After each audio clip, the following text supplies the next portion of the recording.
In Russia, propaganda-generated hope springs eternal, and no more so than at the news agency Tass. Europe is wising up to the fact that its sanctions policy against Russia is senseless and futile, was the quote on Monday from Sergei Zheleznyak, a member of the State Duma International Affairs Committee. You have to hand it to Russia, it pursues some goals relentlessly. For the truth is that Russia would very much like to get rid of the international sanctions introduced after its 2014 military intervention and annexation of territory in Ukraine. They aren't much discussed in Britain, but they matter. Those sanctions stand at the heart of the investigation into the Trump-Putin relationship, and whether there was collusion. Trump's potential Russiagate. Seeking sanctions relief was part of the infamous June 2016 meeting between Russian emissaries and Trump campaign officials, among them Donald Trump Jr. Hillary Clinton was Secretary of State when sanctions were imposed. That was one of several important reasons why the Putin system and its army of bots and trolls worked so hard to undermine her, if not to aid Trump's ascent. U.S. sanctions matter greatly because of America's global financial clout. But Vladimir Putin wants European sanctions relaxed just as badly as he wants those imposed by the U.S. out of the way. U.S. and European sanctions have generally been decided in a coordinated manner. Russian money is all over Europe. In a recent book, Russia and the Western Far Right, the researcher Anton Shukevtsov draws a connection between the Kremlin's support for populist movements across Europe and their leaders' systematic denunciation of sanctions on Russia. The issue is simmering now, but it could well boil over by February, when a piece of U.S. legislation including new, wide-ranging sanctions is likely to be passed. Donald Trump reluctantly signed the bill in August after it was nearly unanimously voted through by Congress, who wanted to prevent Trump from being able to unwind sanctions single-handedly, in the aftermath of U.S. intelligence reports on Russian meddling in the election. The bill is emphatically called the Countering America's Adversaries Through Sanctions Bill. Deep inside it, Section 241 is the closest thing to a bombshell for Putin's pyramidal power structure. Indeed, it stipulates that by February 2018, the U.S. administration must submit a detailed report to Congress containing the identification of the most significant oligarchs in Russia, their relationship to Putin, evidence of any corruption, estimated net worth and sources of income. Anyone fitting the criteria could be subjected to personal sanctions, such as asset freezes and travel bans.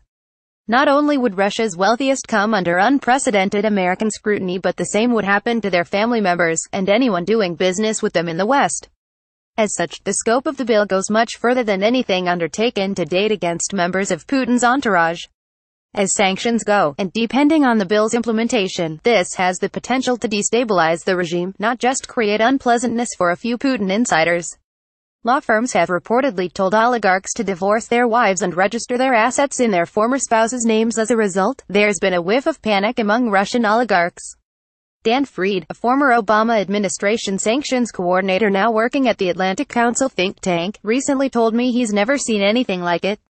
Russian oligarchs have been flooding Washington with lobbyists and lawyers to try to fathom what may be coming at them.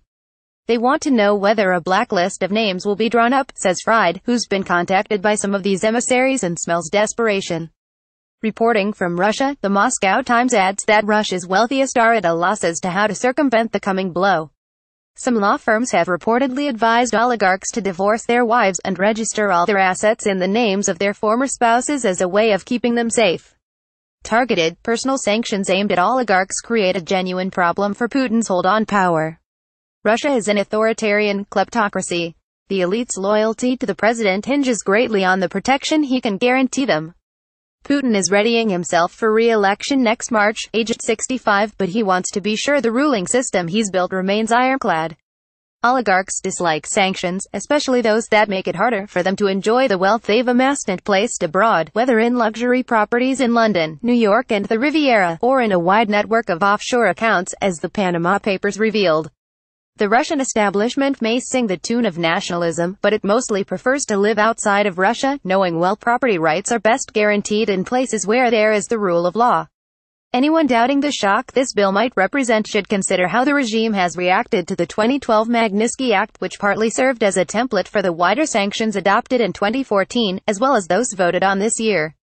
In his July testimony to the Senate Judiciary Committee, Bill Browder, a British-American businessman who led the campaign for the act, made clear how important it was for Putin to guarantee impunity for his cronies, and ensure that the system of illegal wealth accumulation worked smoothly. Moscow, in turn, has accused Browder of 3 murders in an attempt to frame an influential foreign critic. Putin may be popular, but oligarchs certainly aren't. Trump, meanwhile, says he has nothing to hide, and that he believes Putin's denials about meddling, but the sanctions are always in the background. During his trip to Asia, Trump complained that Russia has been very, very heavily sanctioned. They were sanctioned at a very high level, and that took place very recently. It's now time to get back to healing. The Trump administration has yet to implement the new sanctions. Indeed, there are many signs it is stalling, and reluctant to do so, but the clock counting down to that February deadline, just ahead of the Russian election, is ticking. Trump and Putin sit 5,000 miles apart, but they can hear it loud and clear. Natalie nougayrède is a Guardian columnist.